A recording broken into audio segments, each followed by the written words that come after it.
Que merda, hein? Sabia não. Eu só tomei um cartão contra o Atlético, só não tô lembrado do outro. Também teve um gol que você comemorou, também tirou a camisa. Eita, que merda, hein? Pô, não sabia. Marinho nasceu em Penedo, Alagoas, em 29 de maio de 1990. E como muitos meninos ao redor do mundo, também era apaixonado por futebol e queria ser jogador. Da infância com dificuldades, foi no amor pelo futebol que o pequeno Marinho encontrou seu norte na vida e teve uma família muito amorosa. Seu pai, José Carlos, por exemplo, sempre foi muito trabalhador, mas tinha um vício em bebida. O vício era tão forte que um dia a mãe de Marinho, Eliane, que trabalhava em um hospital, fez recomendações a José Carlos para não descuidar dos filhos, Marinho e Cristiane, e saiu para trabalhar. Alguns minutos depois, o pai acabou não resistindo ao vício e pegou seus filhos e foi até o bar onde pendurava os fiados. Bebeu por horas a fio e, cambaleando, decidiu voltar para casa. Voltou sem saber como. Quando a mãe chegou do trabalho, não encontrou os filhos e ficou desesperada. José não sabia o que tinha acontecido com as crianças. Saiu e ficava tentando lembrar onde os filhos estavam. Refazendo o caminho e depois de muito tempo, se lembrou que os filhos ficaram no bar, porque as pessoas não deixaram José Carlos levar os filhos embora naquele estado. Envergonhado de seu erro, José Carlos, desde aquele dia, parou de beber, se dedicando mais à mulher e aos filhos. Ambos, inclusive, reconhecem a importância do pai em suas vidas, e apesar de todas as dificuldades, a família sempre se manteve unida e sempre lutou por uma vida melhor. E foi através do pai que Marinho passou a fazer parte do primeiro time que jogou na vida, aos 10 anos de idade, o Vasco de Penedo, onde José Carlos era zelador do clube.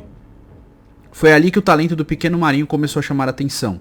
Baixinho, canhoto e muito rápido, sempre muito fominha, característica que carrega até hoje. O menino teimava em jogar com os meninos mais velhos e até entre adultos, e sua fama na cidade foi tomando forma. Jogando na várzea, os mais velhos sempre faziam questão de Marinho jogar no time deles, e providenciavam tudo, roupas e chuteira. Não existia tempo ruim para o pequeno Marinho. Sempre queria estar jogando bola o máximo de tempo possível. O grande problema do menino era o comportamento. Com um pavio muito curto, acabava tendo problemas nos jogos e era sempre repreendido pelo pai. Passou por alguns clubes menores de Penedo, até receber uma chance no Penedense, o mais antigo clube de Alagoas, através de seu pai, que tinha muitos conhecidos na diretoria do clube. Aos 14 anos, já jogava pelo time sub-20. O desempenho acabou despertando interesse do Corinthians de Alagoas, de Maceió, que tem como característica negociar seus jogadores para clubes de maior expressão. Marinho ficou empolgado com a oportunidade, e no novo clube passou a ter chances até no time profissional. Mas por causa de seu gênio difícil, acabou dispensado do Corinthians de Alagoas e retornou a Penedo, para a casa dos pais. Mesmo assim, a fama do jovem ganhou força, entre quem acompanhava futebol de base, e Marinho recebeu um convite para jogar na base do Santos. Mas na época, ele não se adaptou bem à cidade e ficou pouco mais de 3 meses no clube. Eu fugi de Santos, não quis ficar. Recebi uma ligação de um pessoal que estava lá em Alagoas na Copa do Nordeste Sub-20, que tinham me visto jogar. Disseram que tinham interesse em me levar para jogar no Rio de Janeiro, e como eu não estava gostando muito de Santos, deu umas 3 da manhã, eu fui embora para o Rio. O treinador me ligou e eu disse que estava na casa de uma tia minha. Aí fui pro Vasco, fazer um teste. Tava vendo o jogo deles no juvenil e não gostei do time e falei, aqui eu não quero ficar não. E então, apareceu um teste no Fluminense, e Marinho acabou por chamar a atenção do ex-lateral esquerdo branco, que venceu a Copa do Mundo com o Brasil em 1994. Recebeu um convite e acabou ficando no clube, onde aos 18 anos começou sua trajetória como profissional.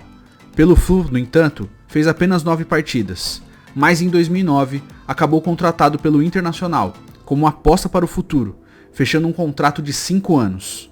Mas vestiu a camisa do clube em apenas 5 oportunidades. Com pouco espaço no Inter, passou a ser emprestado para o Caxias, para o Paraná Clube, para o Goiás, para o Ituano, sem muito sucesso. Em agosto de 2014, já aos 24 anos, foi contratado pelo Náutico e voltou a ter projeção no futebol. Mesmo com o time em crise, com muitos problemas financeiros e fazendo uma Série B muito aquém das expectativas, Marinho conseguiu destaque. Foi então que em 2015 passou a vestir a camisa do Ceará, onde conquistou a Copa do Nordeste, vencendo o Bahia na final nas 2 partidas. Durante a Série B, acabou fazendo muito sucesso com uma entrevista, após ter sido herói do time no empate de 3-3 com o Santa Cruz, e marcou 4 gols em 5 partidas. Acabou então chamando a atenção do Cruzeiro, fazendo um contrato de 3 temporadas e o clube adquirindo 50% de seu passe. E começou muito bem, marcando logo na estreia pelo clube, na vitória de 2-0 em cima do Atlético Paranaense. Porém, com a saída do técnico Vanderlei Luxemburgo, Marinho perdeu muito espaço no time e em 2016 acabou negociado com o Vitória, onde teve um ano incrível. Foram 43 partidas pelo clube baiano, 21 gols marcados e 6 assistências. Foi eleito até para a seleção do Campeonato Brasileiro pelo jornal Lance. Então, houve vários interessados em seu futebol, mas foi o clube chinês, Changshu Yatai, que acabou contratando o jogador por 5 milhões de euros. A decisão de ir para a China não foi fácil. Tive que ser profissional. Minha filha nasceu e quero dar um futuro melhor para ela. Tive propostas do Flamengo, Santos, Botafogo e Grêmio. Qual jogador não quer defender esses clubes? Só que as coisas acabaram não acontecendo. Eu fiquei muito perto de jogar no Flamengo, mas o Vitória não aceitou o negócio que eles queriam. Ir para a China foi uma proposta muito boa, e eu não me arrependo. Porém, na China, em apenas 2 temporadas no clube, Marinho teve um péssimo desempenho e marcou apenas 3 gols em 22 jogos. A adaptação foi muito complicada. Eis que em junho de 2018, o Grêmio anunciou o jogador por quase 10 milhões de reais. Porém, seu tempo no clube gaúcho também não foi fácil, e seu desempenho foi muito criticado pela torcida gremista. Apenas 1 gol em 16 partidas em 2018. Como o investimento foi muito alto e o retorno técnico foi baixo, em 2019, Marinho acabou negociado com o Santos, com o clube gaúcho recebendo 5 milhões de reais, mais o passe do zagueiro David Braz. Voltando ao Santos 12 anos depois da primeira experiência, Marinho chegou para suprir a saída de Rodrigo, que estava saindo para o Real Madrid, e fez um ótimo 2019 pelo clube santista, ajudando o time a ficar com o 2º lugar no Campeonato Brasileiro, comandado pelo técnico argentino Jorge Sampaoli. Foi com Sampaoli que eu aprendi a jogar futebol de verdade, bradava o atacante. Então veio 2020, e Marinho se contundiu logo no primeiro jogo do Campeonato Paulista, contra o Bragantino. Quando voltou ao time, mesmo sofrendo com o desempenho sob o comando de Jesualdo Ferreira, Marinho era a maior, se não a única válvula de escape do time, participando praticamente de todos os gols e jogadas ofensivas do Santos. Com a saída de Jesualdo e a chegada de Cuca, e sendo um dos maiores líderes desse elenco, Marinho passou a ter outro status e importância dentro do Santos, chegando até a ser capitão do time. Na melhor temporada de sua carreira, aos 30 anos, levando o Santos até a semifinal da Libertadores, Marinho é apontado por muitos como o melhor jogador do futebol brasileiro nessa temporada, com muitos pedindo até uma chance na seleção.